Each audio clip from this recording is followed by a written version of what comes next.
مہمان نوازی پیغمبروں کا خاصہ ہے اور فقیر کی پہلی منزل کسب حلال ہے۔ میں آزاد نظام تعلیم کا قائل نہیں۔ تعلیم بھی دیگر امور کی طرح قومی ضرورت کے تابع ہوتی ہے۔ کام میری نگاہ میں ایسا ہی مقدس ہے جیسے عبادت۔ مشرقی اقوام کو مغربی تہذیب پر تنقید کی ضرورت ہے، اس کی تقلید کی ضرورت نہیں۔ زندگی نام ہے اپنے کمالات کے اظہار کا۔ اگر تمہارے اندر یہ قوت موجود نہیں تو تم مردہ ہو۔ زندگی کا راز یہی ہے کہ جہاں رہو، جس حال میں رہو، خوش رہو اور مطمئن رہو۔ یقین ایک عظیم قوت، انصاف ایک بیش بہا خزانہ ہے، اور صبر ایک عظیم سعادت ہے۔ عالم قلم پر چلتا ہے اور صوفی قدم پر۔ مسلمان کے لیے جائے پناہ صرف قرآن پاک ہے۔ قرآن پاک کو صرف پڑھا نہ کرو بلکہ سمجھا بھی کرو۔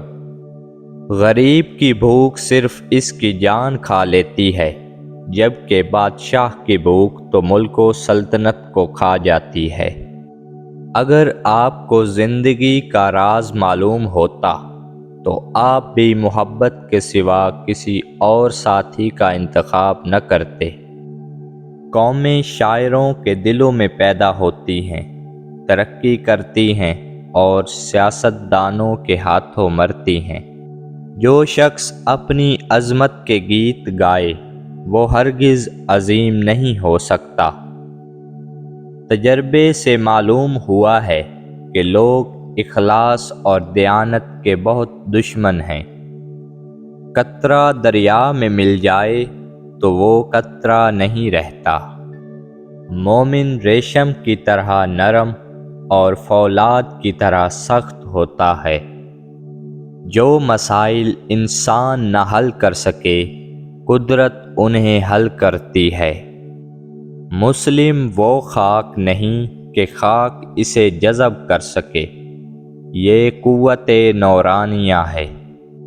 انسان کو ہمیشہ یہ یاد رکھنا چاہیے کہ نیک عمل کبھی ضائع نہیں جاتا۔ تم کامیابی اور ناکامی پر نظر نہ کرو، اپنے مقصد تخلیق کو جانو اور جدوجہد کیے جاؤ۔